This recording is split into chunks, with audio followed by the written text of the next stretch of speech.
दुनिया में purchase power के मामले में चौंकाने वाले आंकड़े सामने आ रहे हैं।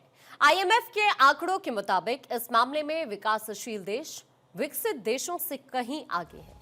भारत, इंडोनेशिया, इथियोपिया जैसे देश तो रॉकेट स्पीड से आगे बढ़ रहे हैं, वहीं विकसित देशों के संगठन G7 खरीद के मामले में पिछड़ रहे हैं। आइए इसे आंकड़ों के जरिए समझने की कोशिश करते हैं। सबसे पहले समझने की कोशिश करते हैं कि 2024 में ब्रिक्स देशों और G7 देशों में से किसकी परचेज पावर ज्यादा है, कौन आगे है। सबसे पहले ग्राफिक्स आप इस वक्त स्क्रीन पर देख पा रहे हैं। G7 की कुल खरीद की बात करें तो 56,578 बिलियन डॉलर के आसपास है।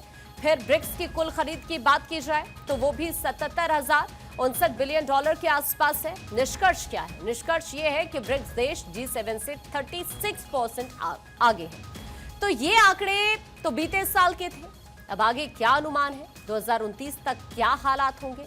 आईएमएफ के मुताबिक परचेज पावर में कौन आगे है ये भी समझ लेते हैं। 2029 का अनुमान ये कहता है कि G7 की खरीद के अनुमान को अगर आप देखेंगे तो ये 67,176 बिलियन डॉलर हो सकता है।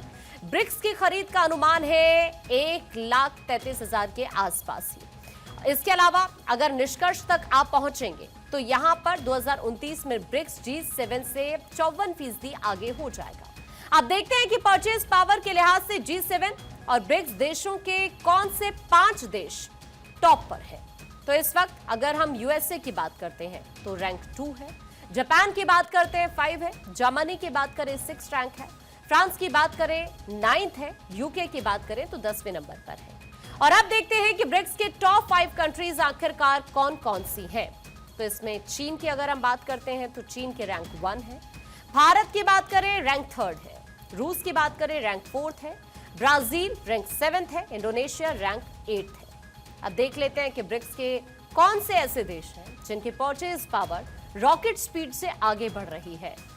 तो सबसे पहले इंडिया की ग्रोथ की बात करते हैं, 50% सबसे तेज है। इंडोनेशिया की ग्रोथ की बात करते हैं तो 40% है, सुपर फास्ट है।